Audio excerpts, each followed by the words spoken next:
to this edition of Optimal Talks. In this series of frank conversations, I will chat to a diverse range of security specialists and industry influencers to explore their opinions and ideas, picking apart some of the key issues we all face today. I hope you enjoy the next 30 minutes. If you do, leave us your thoughts and comments and spread the word. Thanks. Morning, Kat. How are you? Good morning. I'm great. Thank you. Great to see you. Where are you? Are you in the UK today or are you in Greece? I'm in the UK, between Greece and UK continuously. I bet you're wishing you were in Greece because the weather here I is do. I do right now, yes. Yeah. So, for those that don't know, Kat, we are Optimal Risk has an understanding with Exelasis. We do physical penetration testing. What Kat is here to talk to today about is this sort of mysterious world of the ethical hacker, the red teaming, cyber pen testing world, which I think we all understand what that role is, but we don't really know much about the people that do it.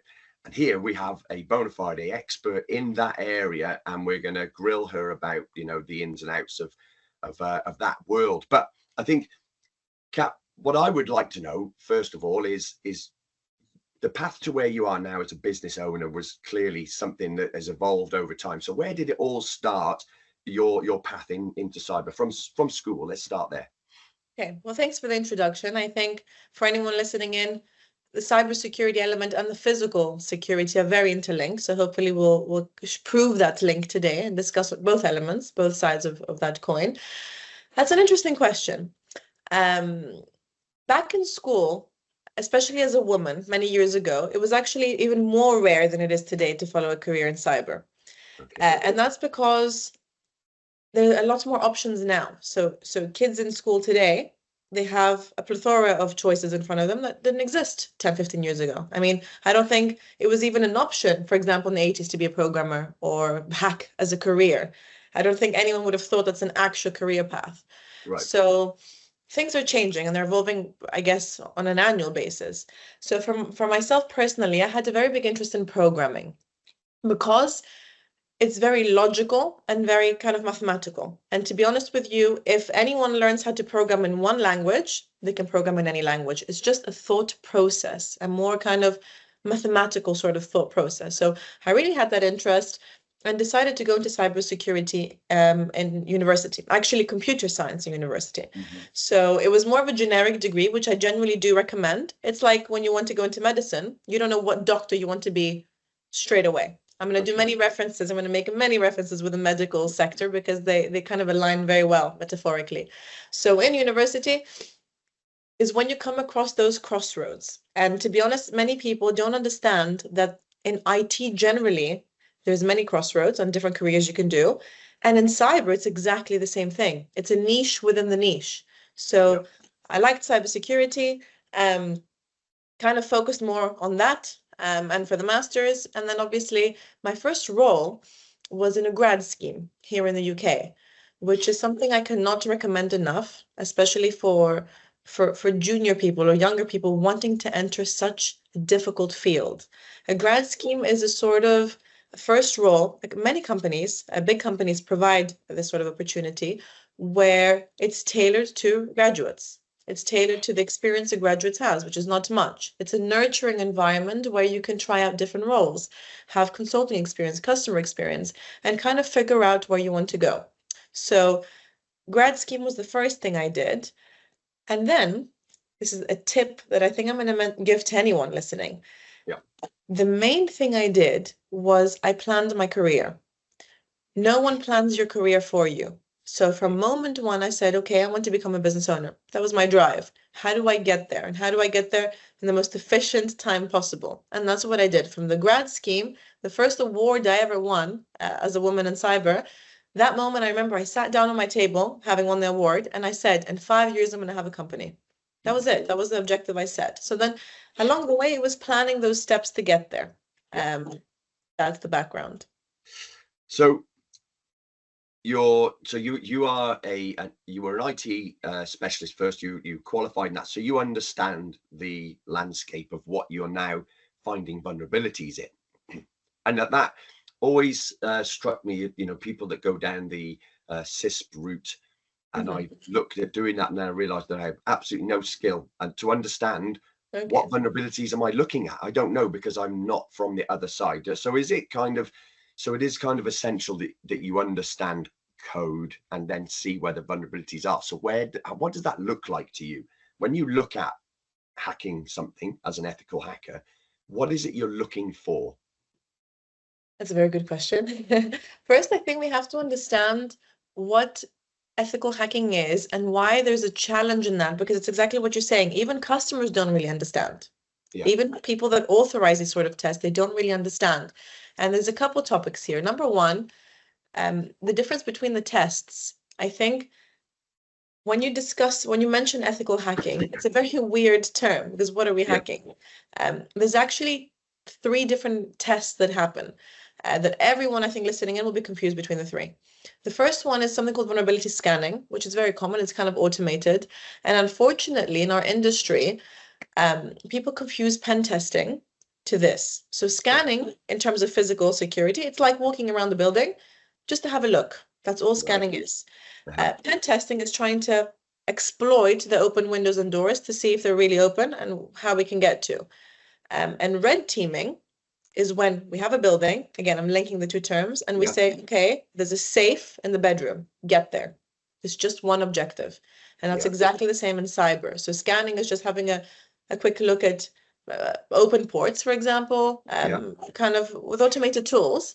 Pen testing is exploiting those gaps we find, and red teaming is the most extreme exercise in cybersecurity at the moment, when done correctly, where an organization gives you an objective, and you have to try and reach that objective like a realistic cyber attack. So the challenge, number one, is this, understanding the difference, because obviously we're in a world where, and I will be blunt about saying this, it's sales, people trying to sell services. So we need to understand what we're being sold. Number 2, before we even get to the vulnerabilities, the challenges that we have from our profession is that customers are defensive about doing these exercises because they think that it's a criticism, but it's not. It's like, you know, you wouldn't be defensive about doing a blood test because if you have something wrong, okay, you didn't eat properly. No, you need to do it because you need to fix these issues. So this is one challenge we do have. Number 2 is that there's not much enablement or education around cyber. So many organizations that authorize these tests, it's because it's a compliance thing. It's a tick box exercise. So they just do it as quick as possible, quick scope, you know, limited days, just so we can tick it from the box. When in reality, if they understand the value that this brings, that we can hack something and find the vulnerabilities before they're actually exploited, it's one of the best things you can do. And then the last thing that moves to a whole other lot of topics is that every organization at the moment, well, no, most of the organizations, they're actually built on old foundations. If you think about it, over the last 20 years, the world is changing drastically. So banks, as an example, the foundations are so old, the technology is so old, and we keep adding layers and layers and layers. Even new organizations, what do? A million tools, so much complexity, so much interlinking. Now organizations talk globally. We have branches globally. This is not how the world was many, many years ago. So the foundations are actually old a lot of the time. We're adding complexity continuously. Everyone is now moving to cloud. What does this mean? They don't even understand. Every customer we speak to, they say, we need help because we're migrating. Again, we're moving even further. AI, a whole new topic. So if we haven't fixed the old challenges and issues, how are we adding more and more? I mean, this is quite dangerous. It's a scary thing because we're already losing the battle, and we're just running ahead now. So these are generally the challenges. In terms of the vulnerabilities we find and we look for, the reality is that everything is hackable. So when a security company, I think from your side as well, we can never guarantee that you're going to be 100% safe. It's a flawed statement. What we want is the risk to be low. So on our end, we try and hack a system and we document every exploitable sort of vulnerability that we found or different issues that we found. We categorize them in criticality, low, medium, high, and very critical. But ultimately, even fixing these challenges, these different things we find, are very relevant to the organization and how critical it is, how easy it is to exploit.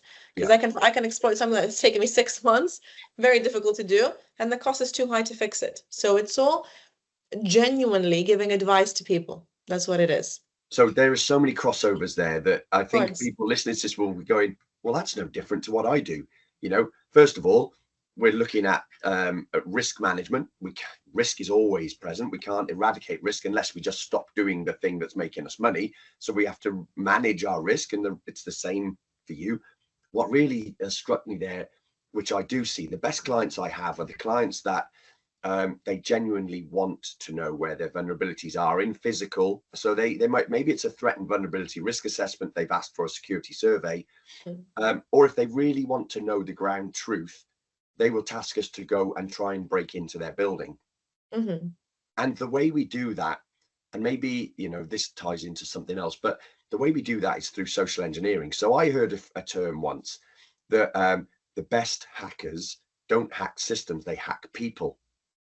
So people being the weakest link. So when we, you know, BS our way through a speed gate on a pretext that, you know, we're there to do a health and safety inspection or check the cabling, and they believe us because, you know, we're kind of trusting by nature, British people anyway. And if you're that confident, they're like, well, he must know what he's doing. So yeah, okay, book you in, and you're in.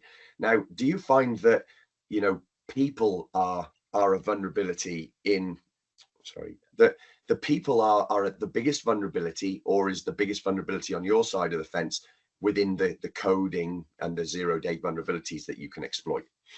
I think it's all everything is people. Why? Even the question that you asked, even the programming, it's from people. Even the tools, people have developed it, people have configured it. So statistically, 98% of attacks in the whole cyber, every actual data breach, real attacks, not just us, even though I can back that statement, is all from phishing, social engineering people. So this is how our two worlds link. On our element, on our side, ransomware, one of the biggest, you know, challenges the world has. How does it start? Phishing, social engineering. 98% of attacks, and actually I would say 100%. Why? Because the remaining two, what is it? Misconfigurations in the network, tools. Who put those there? Still people. So it's actually 100%, but in different sides. One side is mistakes we've made technically, and the other side is being exploited or manipulated as people. And businesses is just people at the end of the day. I mean, the whole world, if we think about it more philosophically, because we're Greek, this whole ecosystem is just people. We're creating services, people are buying, people are selling, we're creating these foundations to do the buying and selling. So every single business in the world is based on people. And for us, this is the number one thing we do during red teaming. Hackers are the number one thing they do. And this is why it's so difficult to protect against cyber attacks, because we can invest millions in technology, have as secure as environment as we can, but ultimately, who are the links in that chain? So if someone random in the organization that has no, you know, interest or no education IT gets tricked, they can be in again. So it's very difficult for an organization to manage. And the thing that's tipped the scale or making it a lot worse is actually AI over here. It's crazy. I'll tell you a personal story when it happened, just a small example on how it made it difficult for us. But we also, as an organization, we also focus on incident response and intelligence services. So when a company gets hit and breached, we try and help them recover, which is the other side of the coin. We had an incident about 4 or 5 months ago, massive incident. Health sector in Greece was targeted. And this group that we encountered was a new group, a new criminal group. And typically, we can tell where the groups are from what? Their communications, their ransom emails, their communications with us, the way they program the code. We can kind of figure out what country they're coming from and kind of paint the picture, if it's, especially if it's state-sponsored as an attack. In this case, we could not, because they had used ChatGPT, probably, to craft their communications with us, both in the negotiation and in the ransom note.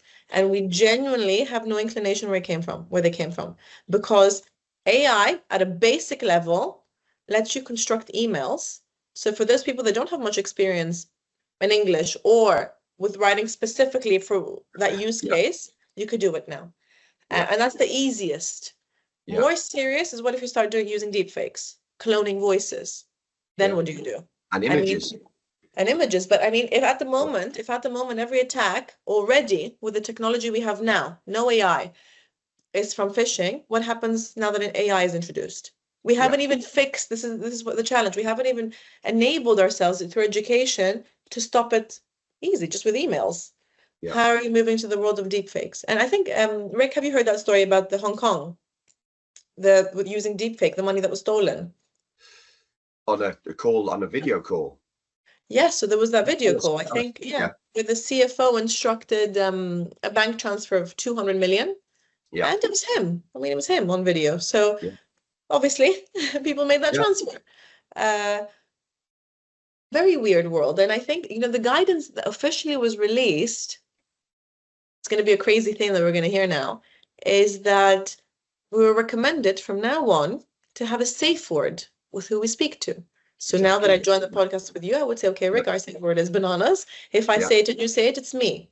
Yes. This is a very weird world we're entering. In what world would we have to have safe words? And then what happens if that safe word is compromised? Do we still trust?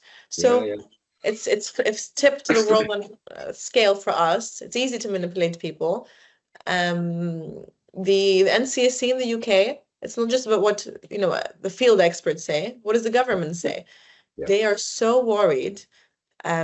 Obviously, AI is at an early stage at the moment. It's a little bit of fluff in the air in some concepts, but they're so worried that it's tipping the scale, that hackers will now engineer people better, a lot more sophisticated. Even the government can get engineered easier. And when a hacker is in, whether it's physical or cyber, you still have an objective. For us, the objective is to steal data, basically, so we can do anything we want. Yeah. This process is actually difficult. People think about hacking, okay, you're in a network, but it's not easy. Okay, we're in a network, now what? The amounts of data organizations have are so large that it's impossible to find what you want and steal it in time. And that's why hackers are in networks for a long time before you can detect them, because they're trying to find what they need to steal and steal it efficiently without getting caught. Yeah. AI is going to be used here because they're going to be able to read data instantaneously, understand what data they want, and exfiltrate it as quick as possible. That's where the game is going to be played. So that comes with the Internet of Things and the vulnerabilities we see in IoT and different routes in, like things, private clients that have connected showers, not just now the Amazon Alexa piece, which, we all found was a big vulnerability, listening in on what you're doing, but people have connected everything's now. It's the fourth industrial revolution. We are living a connected life. Every one of us is connected in one way, whether it's a watch or a phone, not even just computers, but so many other things that are now creating a route in for the people with your skills. So, I mean, where do you see the biggest threats in your line of work? What should people be thinking about that maybe they're not? IoT is very interesting, Rick. Why? Because so far what we've discussed is, okay, everything is kind of reachable. We understand why. We understand there's a lack of education because in my niche and your niche, it's still a bubble. In our world, we know what's going on, but we're such a small bubble in the wider scale of things that the whole world, society, is outside this bubble.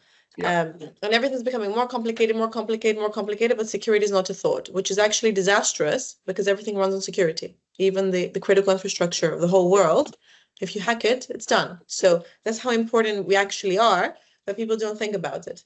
With IoT is a movement now where we take something purely physical, like an egg holder for your fridge or your fridge, and we start introducing it to a network and introducing this communication, which means now the threat vectors introduced are that of a typical network. So now you're making your fridge dangerous. You're making it an entry point.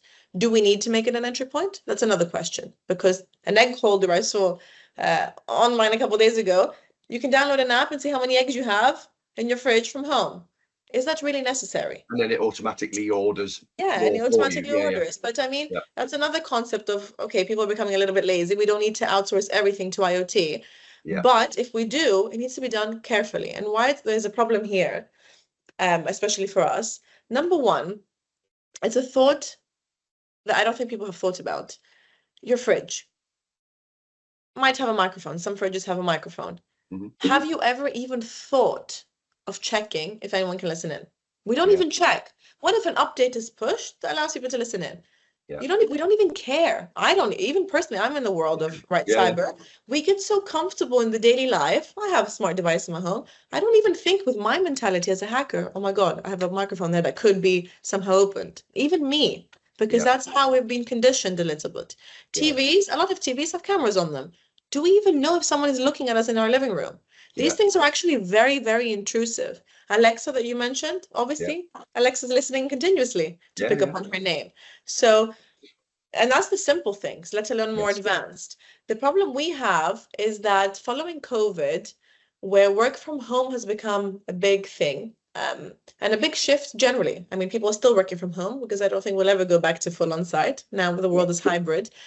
That means that, okay, we touched upon that organizations are vulnerable. Now we're bringing this to our home. Now we have executives, a senior, anyone, any employee working from home. We're in their home. The home is interconnected. No one tests their home. No one's going to pen test their home. It's not even a thing, a concept to test your home. But even personally, you as an individual, we don't even think, okay, someone can hack me from my kettle, which is a very weird concept. And these are low-level things. These are kind of more general things that everyone has in their homes. If we talk about more sophisticated cars, I think IBM was in 2015 where they hacked like an SUV and took control and drove it. Teslas, all interconnected. What happens when they're driverless AI cars? Then what? So this is what I'm saying. We're rushing. We can hack cars now. Now we're moving to the concept of having AI driverless cars pretty soon. How? We haven't even fixed the first issue. So I think the challenge it goes to simpler things, doesn't it? It goes to the onboard cameras that are taking pictures and in a separate SD card in your car, which you don't need, it's embedded. You can't take it out or disconnect it. And it's taking pictures of where you've been to upload them for other people that might go to that place. They can look at pictures from there. Now, that is, I mean, you could probably say, well, you know, good luck to you. You can watch me on my sofa through the television because it'll be a very dull watch. You know, you might catch me snoozing. So why do I need to worry? But I think, you mentioned COVID and we all went to working from home, and now I see clients, billionaires that are decided they're converting, they have a home office and they're working on their work, in very important areas of medicine and biopharmaceutical engineering, that are developing, inventing things. They're working from home, and their CCTV system is, a known, not allowed in UK or US government circles because it's known to be an attack vector for bleeding through the cables. It's on the same broadband that you're using for your home network, and they're not isolating the two. And that becomes, you go in there to do a physical security survey to look at countering aggravated burglary, and actually you end up with the highest risk being an IoT risk. And they're like, well, I didn't bring you in to look at, the risk from that. But now they tell them that their vulnerability is that their IP is going to get stolen through their home office computer, and it blows their mind. I think it's the enablement that we said, because they do care. I mean, even when you receive an email, those phishing emails that come to everyone, the generic ones that say, hey, I have your password because I found a leak, pay me now, or I have access to your emails and I'll leak everything. It still makes you feel something, because it's the invasion of privacy. Whether you've done something bad or haven't done anything bad, that invasion of privacy is a horrible feeling.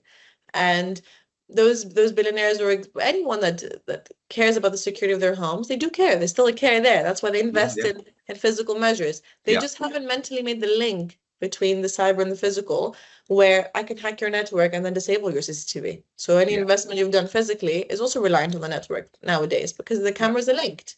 That's number one. Number two, what are we trying to protect? When we talk about security, physical, in your home, what are we actually protecting? Is it me physically as a person, or is it my assets? And assets doesn't only mean, in this day and age, your physical assets. It doesn't mean your TV or your PlayStation. It means your data and your money, because money is no longer coins that we bury and hide under a pillow.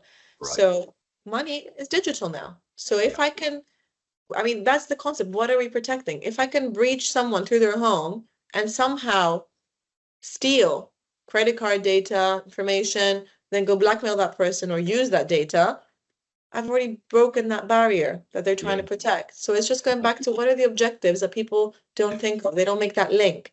And that's where our roles come very handy together. And that's why we're working together, right? Because you enter a building, which is your part, but now you're starting to see that a lot of things are interconnected. So once you're in, what can you do? And this is where our team could then say, okay, plug this in, let's see what access we have to the network. And that's how we show the bigger picture to the customer. Yeah, absolutely. And I think this, so it's a shame you're not going to make it up to Manchester, because I really wanted you on that panel.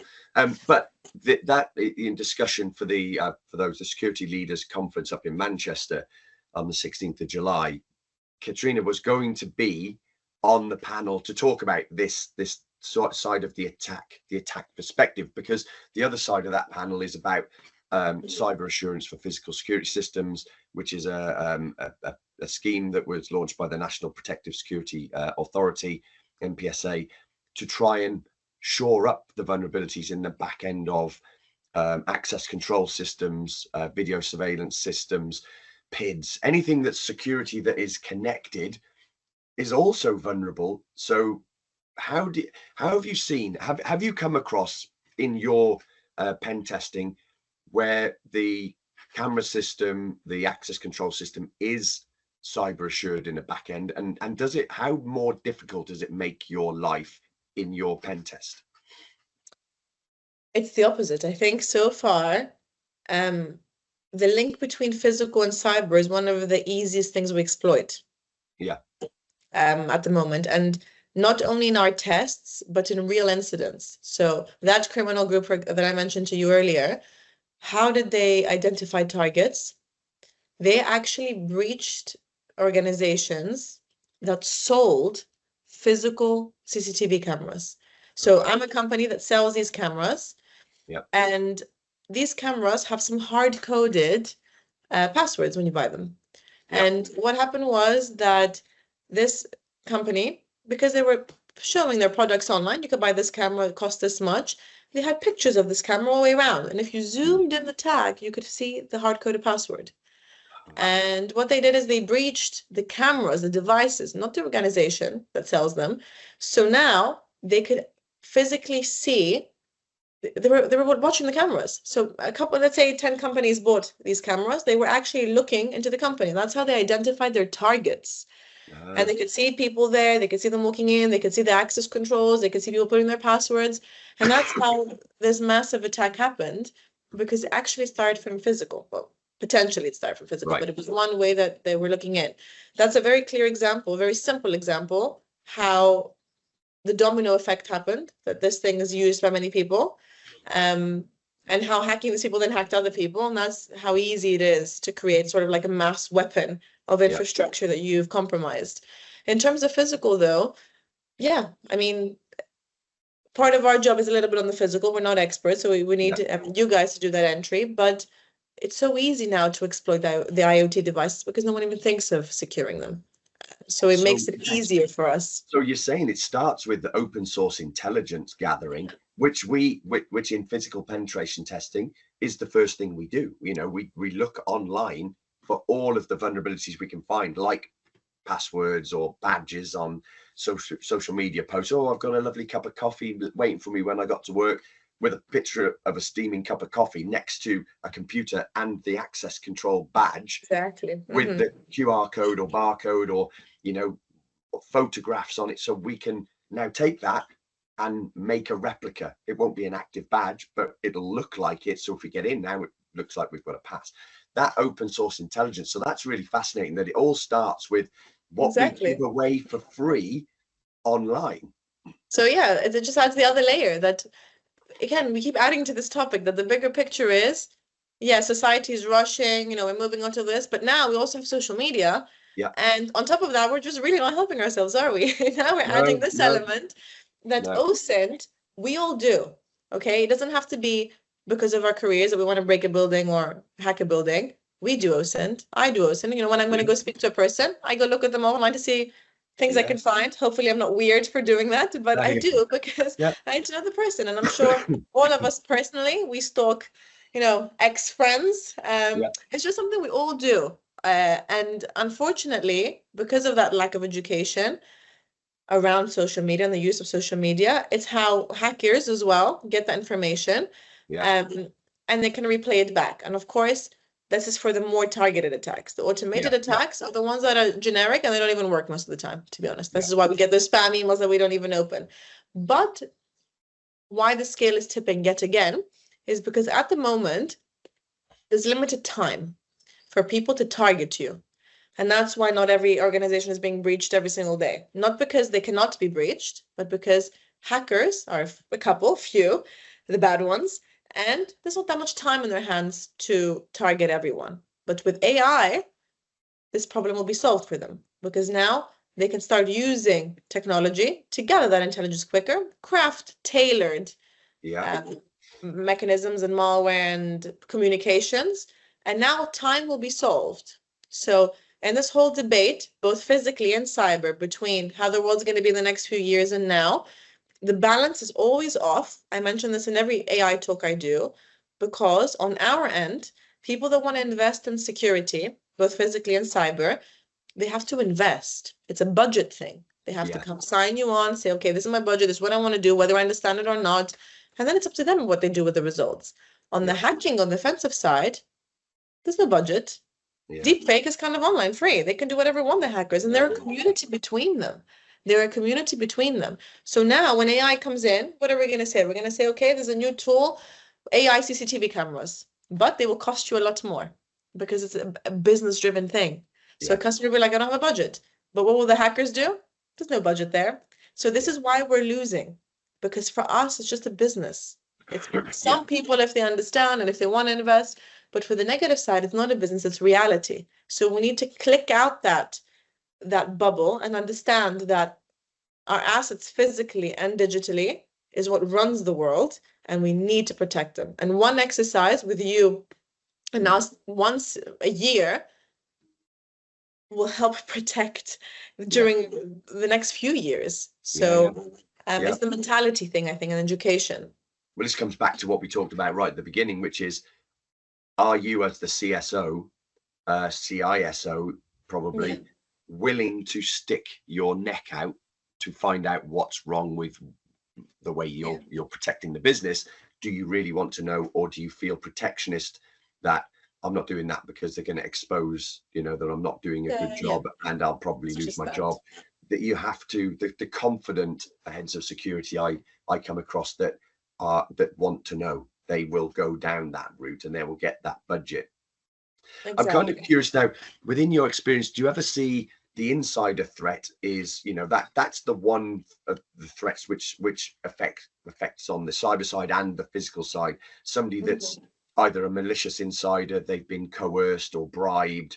How often do you do a pen test and then find out that the access has been granted by somebody inside the business working for the enemy, for the threat actor, to facilitate the theft? Does that happen often? To be honest with you, it happened this year actually. It happened, the statistics have grown so much to a point that I didn't expect it, and not from pen testing, from the reality, the incident response. So at least like 7 or 8 incidents in Greece that we worked were real incidents from insider threats, which is crazy, which means in reality, not the testing and the assessments, that due to insiders, either employees that were upset or ex-employees that maintained their access, or people that were coerced, actually were responsible for the breach, which is crazy. And people understanding that, because on the testing side, we're now being asked to emulate that. So we're being asked, okay, as part of your test, I'm going to create a user account. I want you to become an employee in the HR department. I want to see what damage you can do. That's what they're asking us to prove as a proof of concept. So do my access rights, have they been controlled policy-wise? It's not even like cyber anymore. This is policies. It's like the HR policies, the access policies. Can you do damage? Because organizations are starting to think that, unfortunately, my IP of the company any employee, especially if I'm a massive organization with 300,000 employees, how can you control that? So it is becoming a big shift. It's unfortunate because it's a bit upsetting, you know, when it's an insider. It's not, of course, someone from the outside trying to damage, but it is a big thing. It is a big thing, and that's, again, we're complicating it even more. Now we can't, you know, we're trying to protect the outside. We haven't even thought about the inside. So do you recommend sort of active monitoring? You know, we've got AI. We can use AI now to actively monitor using platforms like Ignite, for instance, that we use, that will flag up, hey, this person's downloading a lot of documents and that's unusual activity. Do you want to investigate it? And you get that data governance, active, proactive defense.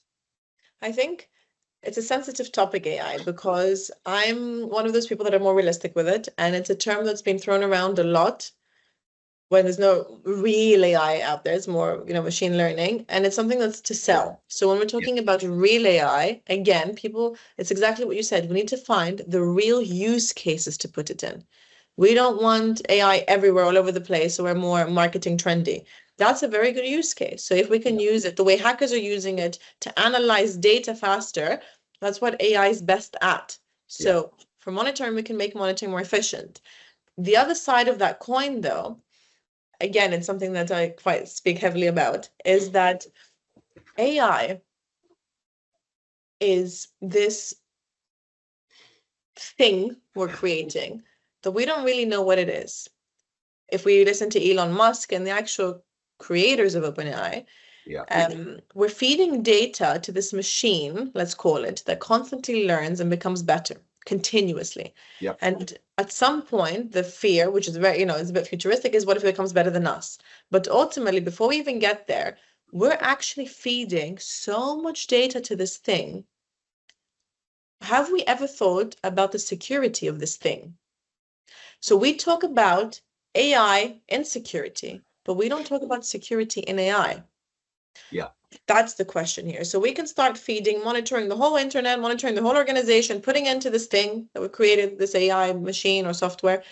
Is this software safe, or can I abuse that? Because if I abuse that, that abuse is going to be the most dangerous thing that exists, because that will have all the data.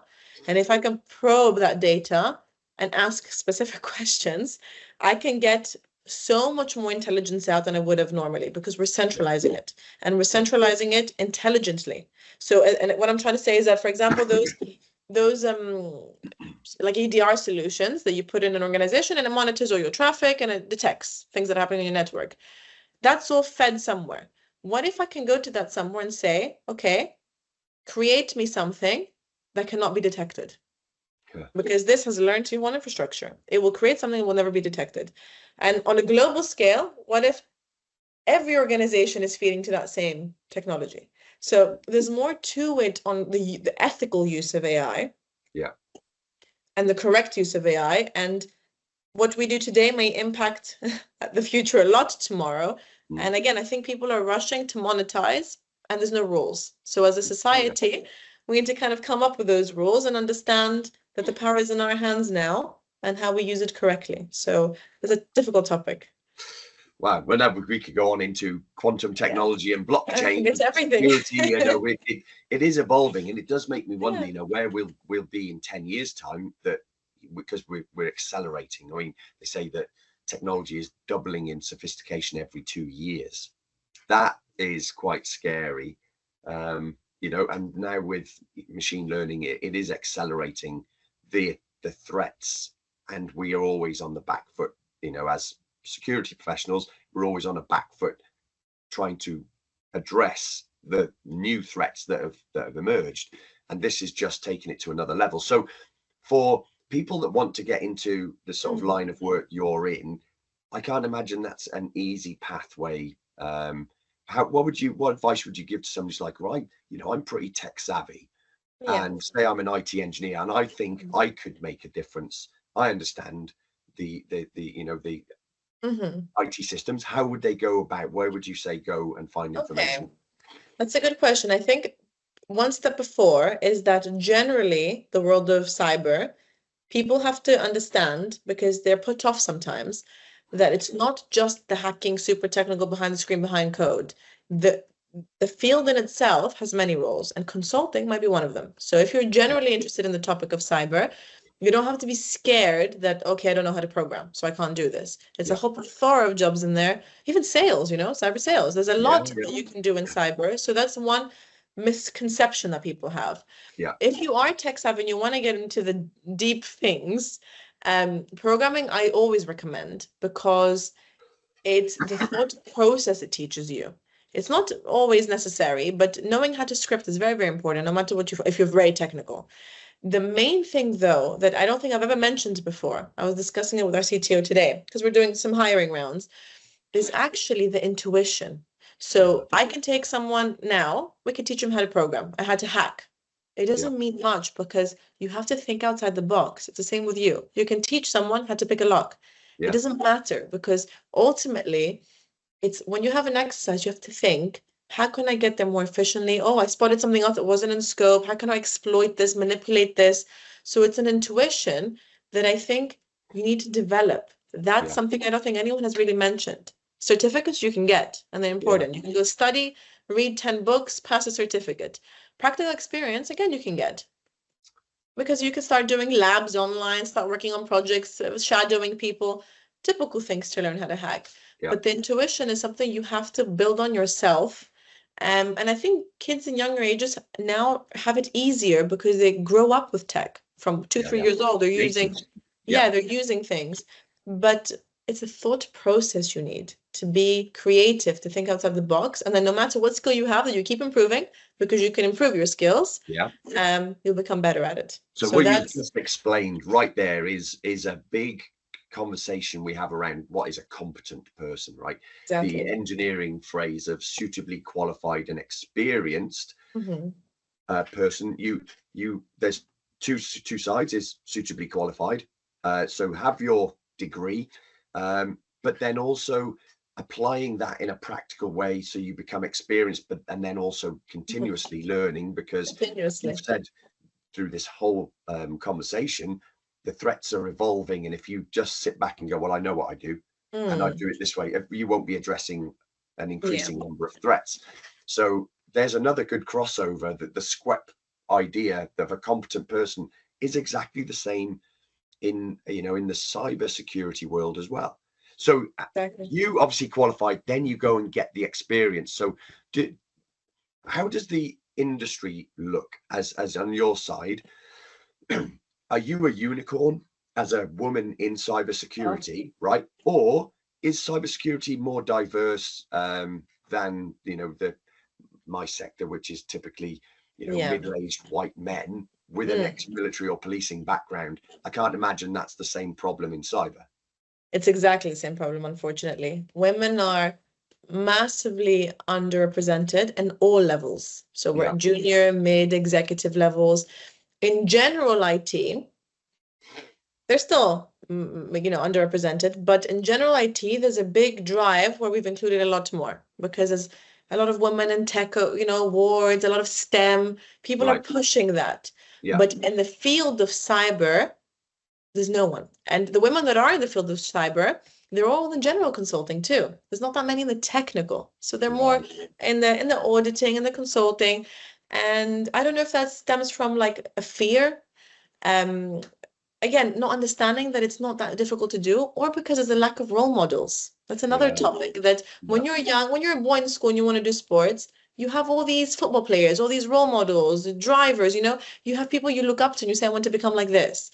Tell me a couple role models that we have hacking women or cybersecurity women. There's not that many, and because it all stems from a younger age, what you want to do. So I think definitely it's difficult. It's difficult because it's a sensitive topic. The sectors you work with are sensitive, and it's very male dominated. But again, it's a mentality thing that we have to change, because talent doesn't have to do with gender. Whoever you are, if you want to do hacking and you're amazing at it, you have to go forward and not have a fear in doing so. So we have the same issue, same challenges in our fields. That's another crossover. Well, hopefully, you'll inspire some as a role model that we'll see that, there's at least go and have a look at this concept. It's not beyond it's not beyond you, but I think there is a perception that, you know, people in your field, you know, tend to be locked in a basement with a suite of Yes, monitors, and they're, you know, living in their parents' basement type of, you know, exactly. but that is such a misperception, you know, so people don't see that there's people like me there. So hopefully, you know, this might inspire another generation. Look, there was only one thing, just as a quick finishing question, because, you know, we've been on for close to 50 minutes now, but you know, we have a program in the UK, Cyber Essentials and Cyber Essentials Plus. And, you know, there is the mantra is, if you've got Cyber Essentials, you may be covering 75% of the threat vectors just by switching on or switching off the right controls in those. What's your, you know, your opinion on Cyber Essentials, and, you know, whether it's not going to be the panacea for all the answers, but, you know, is it important? Look, the difficulties, the honesty here is that when you have, okay, looking at the UK, the government has a responsibility to kind of start pushing that enablement and pushing people to secure things. The only way they could do that was with a program like Cyber Essentials, because they can start pushing something where at least it drives that thought process, and you have to go fill it out and submit it and get your results, etc. The reality is, from a technical point of view, and I think everyone technical will agree, that no, it's not good enough. Not only Cyber Essentials, but anything checkbox, because it's just a questionnaire that you get, and it tells you how many firewalls do you have. Yeah. You know, at the moment, have you updated them? Give me the latest, you know, your firmware. That's only a snapshot in that time that you're filling it out, if you're being honest. Yeah. And you're self-assessing. But it literally is, in that day, I might be fine. Tomorrow I might forget everything and not update anything ever again. So Cyber Essentials was a good initiative because it's the only thing they can use to drive and start getting some kind of action. But the reality is that you cannot even assess cyber. Everything we've discussed today, okay, I fill it out. My controls, I think, are technically there. What does that mean? Yeah. Does it mean I've invested in monitoring? Have I trained my people? Do I have phishing attacks? Have I done a pen test? Have I checked the physical security of my building? These things will never be in a checkbox, and people have to drive them themselves. Yeah. So yes and no. I think it's a very basic level, but nowhere near guarantee cybersecurity. It's just a very good initiative. By the name, it is the essentials. Yeah. That will limit or make life more difficult to, you know, with the script keys, not a determined attacker. But then that's the same with everything, right? It's the only but thing I you guess can do. Yeah. What I've taken away probably from this is, you know, have your proactive, preemptive measures in place to reduce the likelihood or the impact of a cyber attack in whichever form. But on the other side, you've got to have something that's a reactive risk management that, exactly, you know, you have to accept. And I think forget who it was, maybe it was Jonathan Evans, Lord Evans, that said it when he was the DG of MI5, you know, it's not a matter of whether you will get a cyber hack, it's when it happens. It will happen. It's like death, taxes, getting hacked, and then you have to have that crisis response aspect. And so, you know, in the risk bow tie, if the event in the middle and the knot of the tie is a cyber attack, you have all the things that you did beforehand to try and prevent it, but in equal measure, you have to have the things to cope with it when you didn't stop it. I think you and what you provide is that snapshot of, are my preventative measures good enough so you can increase them? And then, you know, after the fact, a crisis response exercise that says, how do we cope with it and get us back on track again? You covered it perfectly. But that is exactly what we do, but just in a different way. And, you know, these silos, we want converged security approaches.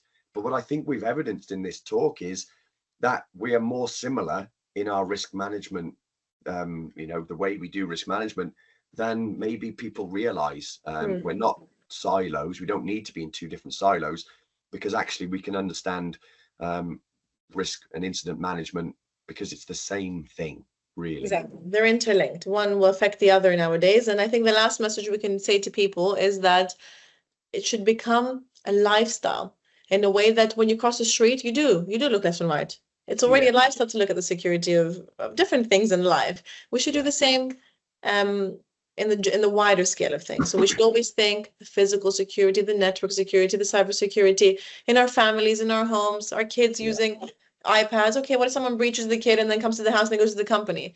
Now the world is all interconnected, and not only between us, but between organizations, between infrastructure. Everything is a connection. So it's everyone's responsibility to understand it. It's fun. It's interesting. We all watch movies and we love the movies when the FBI hacking things. It's interesting. You don't have to be an expert, but get into that mentality because it is in your home and you are using technology. So understand it. Yeah. It's interesting. Have fun with it and make it a lifestyle. I think that's what we have to, for the wider audience listening to us. Yeah. What we have to push for. I think we'll evolve into that as the tech natives become the people that are leading the countries. But Kat, this has been brilliant. I love this topic. I love having a chat with you. If people want to speak to you and Exelasis about potentially involved, just give us your email address. We'll put it along the bottom of the screen. So my name is the email is my name, Katerina@exelasis.com. I'm also on LinkedIn. Happy for anyone reaching out, all the way from asking questions to the role model thing, to women in tech or younger people in tech for career advice. Anyone that can reach out will be there, and I'll make a post for us between us as well. So super. Well, audience. Thank you on behalf of everybody that's listened and watched. This is on YouTube and it's out on Spotify. Fascinating, loved it, and I'll see you soon. A shame I can't see you in Manchester, but when you're back over, we will definitely owe you a lunch. Yes. All right. Thank you. Okay. Enjoy the rest of your day. Thanks everybody.